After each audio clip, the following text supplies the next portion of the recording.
2 দিন আগে নিজের স্বামীর জন্য মেয়ে দেখে এলাম বিয়ে করাবো বলে। দুনিয়াতে সবচেয়ে কষ্টের জিনিস কি জানেন? নিজের স্বামী, নিজের তিলে তিলে গড়া ছোট্ট একটা সংসার অন্য একটা মেয়ের হাতে তুলে দেওয়া। একটা মেয়ের জীবনে এর চেয়ে যন্ত্রণাদায়ক আর কিছু হতে পারে না। আমার শাশুড়ি আমাকে খুব পছন্দ করে বিয়ে করিয়ে এনেছিল।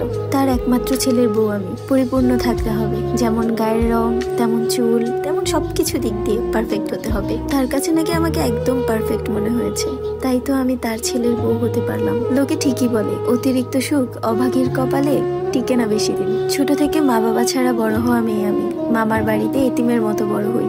মায়ের কিছু সম্পত্তি থাকার কারণে মামারা দুমুঠো খাইয়ে পরিয়ে ভালোই রাখছিল। সেখান থেকে আমার শাশুড়ি মা পছন্দ করে তার ছেলের জন্য আমাকে নিয়ে আসে। 3 বছর অবধি ভালোই সংসার কাটছিল আমার। তারপরের বাকি 2 বছর ছিল বিষ পান করে বিষ হজম করার মতো। 3 বছর অবধি শাশুড়ি মায়ের চোখের মণি ছিলাম। স্বামীর আত্মা, কলিজা, জান সবকিছু আমিই ছিলাম। 3 বছর পর 1 বছর চেষ্টা করার ফলে যখন জানতে পারলাম যে আমি কখনো মা হতে পারবো না, প্রত্যেকটা মানুষের আসল রূপ বেরিয়ে আসলো। আমার শাশুড়ি তো এখন ঘুম থেকে উঠে আমার চেহারাটা পর্যন্ত দেখতে চায় না। আচ্ছা, মা না হতে পারাটা কি নিজের কোনো দোষ? আল্লাহ কেন সমস্ত কষ্ট আমার মধ্যেই দিল? আল্লাহ না চাইলে তো পৃথিবীতে একটা পাতাও নড়ে না। তাহলে আল্লাহ কেন আমাকে এভাবে মানুষের কথা শোনার রাস্তা তৈরি করে দিল? আমার স্বামী প্রথম আমার শাশুড়ির সাথে যদিও তর্ক বিতর্ক করত যে আমার সন্তানের প্রয়োজন নেই, একটা দত্তক নিয়ে আসবো, কিন্তু ইদানিং আমার স্বামীও জানি কেমন হয়ে গেল। তার অফিসের কলিগরা নাকি সবাই বাবা হয়ে যাচ্ছে, সে বাদে। আমার শাশুড়ির বোনেদের সবার নাতি নাত করেছে, আমার শাশুড়ির নেই। কত ডাক্তার, কত কবিরাজ, কত কিছু করলাম এই 2টা বছর, তাও আল্লাহ একটাবার আমাদের দিকে মুখ তুলে তাকালো না। আজ থেকে 1 মাস আগে আমার শাশুড়ি আমাকে ডেকে বলল, তুমি কি চাও আমি আমার শখ অপূর্ণ রেখে মারা যাই? তখন আমি আমার শাশুড়ির দিকে চোখ ছলছল করে তাকিয়েছিলাম। আমার চোখ ভর্তি পানি, বুক ভর্তি কষ্ট, কাউকে বলতে পারছিলাম না। কারণ আমার তো মা বাবা বেঁচে নেই, কেউ নেই। একমাত্র আমার শাশুড়িকে আমি আমার মায়ের স্থানটা দিয়েছিলাম। আর সেই মাই নাকি আজ বলছে আমার স্বামীকে বিয়ে করিয়ে আরেকটা বউ আনতে। সে আমাকে আশ্বাস দিল সেই ঘরের সন্তান হলে আমাকে মা ডাকবে, আমি নাকি তার সংসারে রানী হয়ে থাকবো। আমাকে যখন ডেকে নিয়ে যায় সেই ঘরে আমার স্বামীও উপস্থিত ছিল।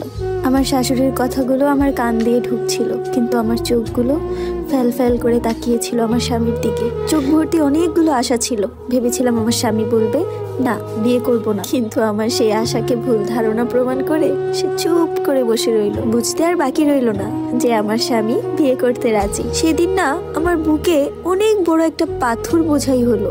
মনে হলো বুকে কিছু একটা চাপ দিয়ে বসে আছে।